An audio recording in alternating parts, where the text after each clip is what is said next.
Good evening all of you. लोक सेवा आयोग द्वारा आयोजित होने वाली एलटी ग्रेड परीक्षा 2025 के लिए आज हम आप लोगों को पढ़ाने वाले हैं मुगल वंश भाग 5। इससे पहले हमने पिछला वीडियो अपलोड कर दिया, अगर आपने नहीं पढ़ा है तो उसको जाकर प्ले लिस्ट में से पढ़ सकते हैं। ठीक है, यहाँ पर ऐसे क्वेश्चन आपको हमने उठाए हुए हैं जहाँ से एक क्वेश्चन के अनेक प्रश्न उत्तर आपको देखने को एक ही जगह मिल जाएंगे, और ऐसे क्वेश्चन है जहाँ पर कहीं ना कहीं से टीजीटी पीजीटी एलटी ग्रेड परीक्षाओं में पूछे गए हैं, तो आप लोगों को यहाँ से क्वेश्चन जरूर पेपर में देखने को मिलेगा।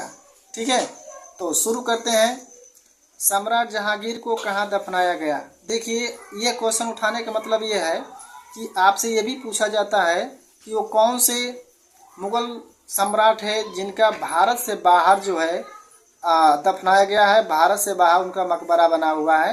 तो कुछ इसमें से 3 हैं। ठीक है, जिसमें से देखो, एक है जहांगीर। जहांगीर का कहाँ? लाहौर शाहदरा में है, यानी कि जहांगीर को शाहदरा में दफनाया गया था, लाहौर में।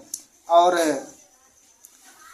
जो बाबर था, दूसरा जो बाबर था, तो बाबर को जो है काबुल में दफनाया गया है। और तीसरा जो अंतिम मुगल बादशाह था बहादुर शाह जफर, उसको रंगून में, ठीक है, रंगून यानी कि म्यांमार में। तो आपसे ये 3 लोगों को आप लोगों को याद करना है कि 3 ऐसे मुगल सम्राट हैं जिनका भारत से बाहर जो है उनको दफनाया गया है, उनका मकबरा बनाया गया है। तो उसमें एक है जहांगीर, दूसरा है आपका बाबर, और तीसरा है बहादुर शाह जफर। अब इनसे अन्य फैक्ट देख लीजिए, कितना बेहतरीन हमने क्वेश्चन कलेक्शन किया हुआ है।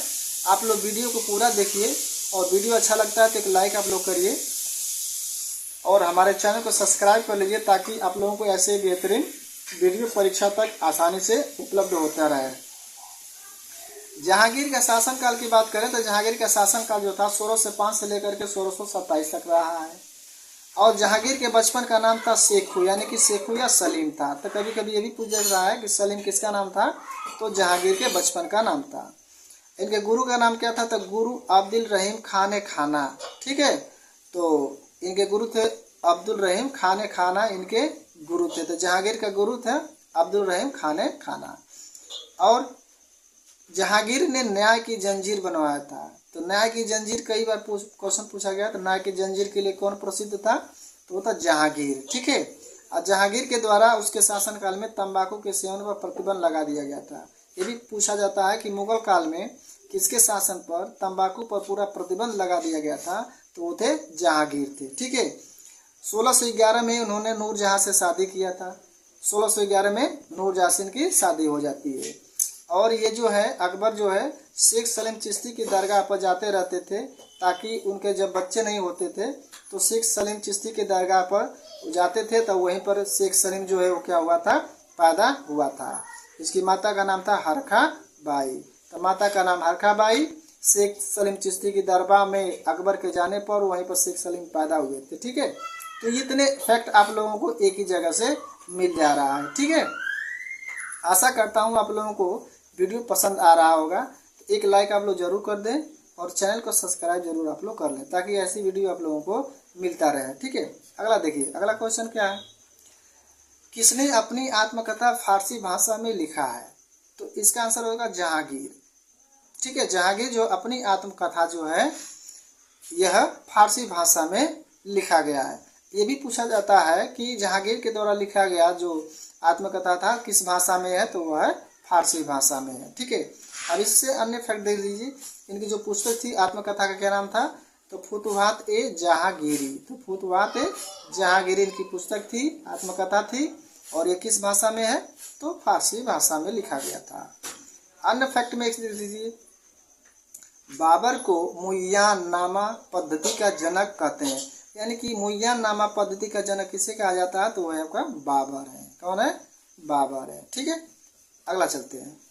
ये देखिए एक पुस्तक है, मुंतखब उत तवारीख के लेखक कौन था? कई बार क्वेश्चन पूछा गया है। ठीक है, पीजीटी टीजीटी में और अन्य स्टेटों में एक क्वेश्चन कई बार पूछे गए हैं। ठीक है, तो इसका आंसर हो जाएगा बदायूनी। क्या हो जाएगा, तो बदायूनी ने इसे लिखा हुआ है। अब अन्य फैक्ट में देखिए, इनके द्वारा लिखा गया था जो रज्मनामा। कौन सा? रज्मनामा। रज्मनामा जो महाभारत का, यानी महाभारत का जो क्या है वो अनुवाद है, किस भाषा में है, तो फारसी भाषा में है। तो महाभारत का फारसी भाषा में अनुवाद रज्मनामा के नाम से किसने किया था, तो वो किया था बदायूनी ने किया था। ठीक है, अगला फैक्ट बदायूनी को देखिए।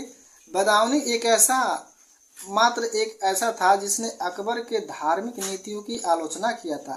तो अकबर के धार्मिक नीतियों की आलोचना करने वाला कौन था? तो बदायूनी था। ये भी क्वेश्चन पूछा गया है कि अकबर के धार्मिक नीतियों का किसने जो था आलोचना किया था? तो था बदायूनी किया था।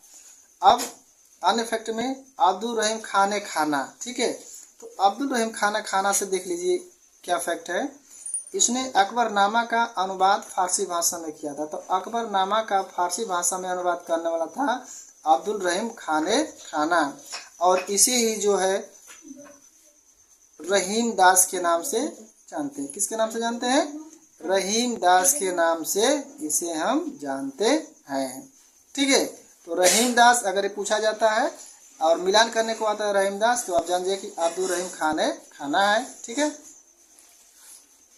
अगला क्वेश्चन, अगला फैक्ट है ताजमहल के वास्तुकार एवं शाहजहांनामा, यानी ताजमहल का जो वास्तुकार था और शाहजहांनामा का पुस्तक का जो लेखक था, ये दोनों से क्वेश्चन आते हैं। ठीक है, तो दोनों का एक ही आदमी था। कौन था? हामिद लाहौरी। तो चाहे आपसे पूछे कि ताजमहल का वास्तुकार कौन था, तो आप कहेंगे हामिद लाहौरी। चाहे आपसे ये पूछे कि शाहजहांनामा का पुस्तक का लेखक कौन था, तो ये भी हो जाएगा आपका हामिद लाहौरी हो जाएगा। ठीक है, तो ये आप लोगों के लिए मोस्ट इम्पोर्टेंट फैक्ट हमारे यूट्यूब चैनल इंडिया अकेडमी 0.2 के माध्यम से आप लोगों को दे रहे हैं। और it is humble request, video को एक लाइक आप जरूर कर लीजिए। ठीक है, और हमारे चैनल को सब्सक्राइब कर लीजिए ताकि यहाँ से जब भी कोई नया वीडियो भेजा जाए तो आप तक आसानी से पहुँच जाए। और परीक्षा से पहले आप लोग अपनी तैयारी बढ़िया से आप लोग कर लें। वीडियो मैं छोटा बना रहा हूँ, अब इसमें से आप लोग 20 क्वेश्चन मिल ही जाएंगे। ठीक है, तो छोटा वीडियो को आप लोगों को ध्यान से पढ़ना चाहिए कि छोटा वीडियो में जो है बहुत अच्छे तथ्य दिए जाते हैं। ठीक है, तो यहाँ तक ले आप लोगों ने वीडियो को देखा, आप सभी लोगों का बहुत बहुत धन्यवाद।